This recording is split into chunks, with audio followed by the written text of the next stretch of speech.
Caitlin Clark's alleged stalker will remain behind bars after chaotic hearing.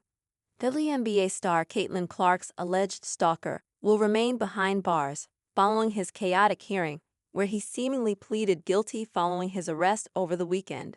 In an Indianapolis courtroom on Tuesday, 55-year-old Texas Michael Lewis had several outbursts in which he first declared he was guilty as charged before the judge entered a not guilty plea on his behalf, NBC News reported.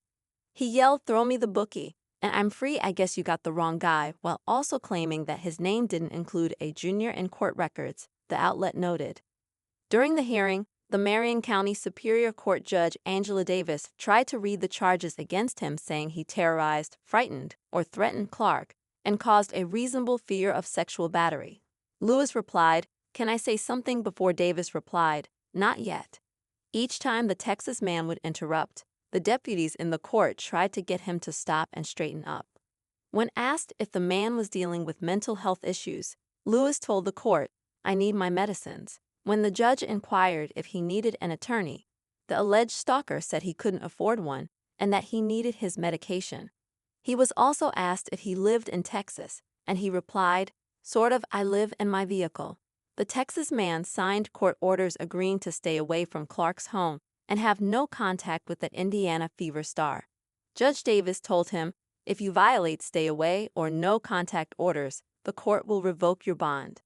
The judge ordered that Lewis be held in lieu of a $50,000 bond. Lewis then replied, "I don't want bond, bail, whatever. I'm here. I'm staying." He was charged with one count of stalking, accused of engaging in a course of conduct involving repeated or continuing harassment of Caitlin Clark that would cause a reasonable person to feel terrorized, according to court documents from Marion County prosecutors. On Sunday, Lewis was arrested for felony stalking, accused of making several disturbing sexually explicit messages and threats online against Clark, before traveling to Indianapolis, where he was taken into custody, TMZ noted. Former hockey Caitlin Clark goes out on the town during a trip to Des Moines. Noah Hawkeye basketball legend and Indiana Fever rookie guard Caitlin Clark returned to the Des Moines Metro on Friday during a break in the WNBA season. After delivering backpacks filled with school supplies to 350 Des Moines public school students at an event at Des Moines North High School, she made a stop at 301 Craft and Rooftop, just south of NLK Parkway and downtown Des Moines. The WNBA star was with her boyfriend, Connor McCaffrey, also a former University of Iowa basketball and baseball player who now works as a team assistant for the Indiana Pacers.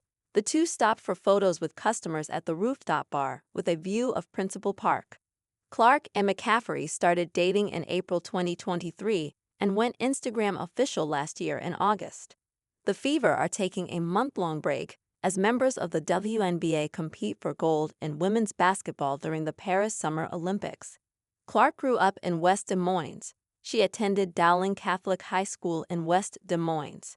Texas man charged with stalking WNBA and Indiana Fever star Caitlin Clark.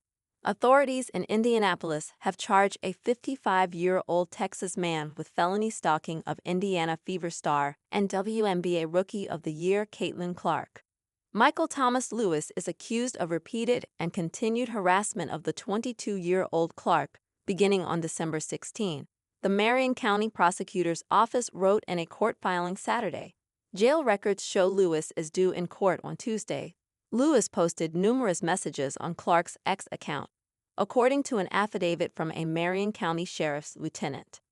In one, he said he had been driving by the Gainbridge Fieldhouse, one of the arenas where the Fever plays home games 3 times a day, and in another he said he had one foot on a banana peel and the other on a stalking charge. Other messages directed at Clark were sexually explicit.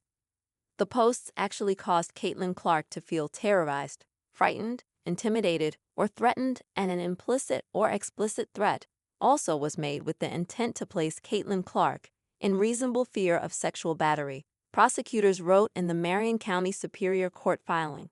The FBI learned that the X account belonged to Lewis and that the messages were sent from IP addresses associated with an Indianapolis hotel and downtown public library.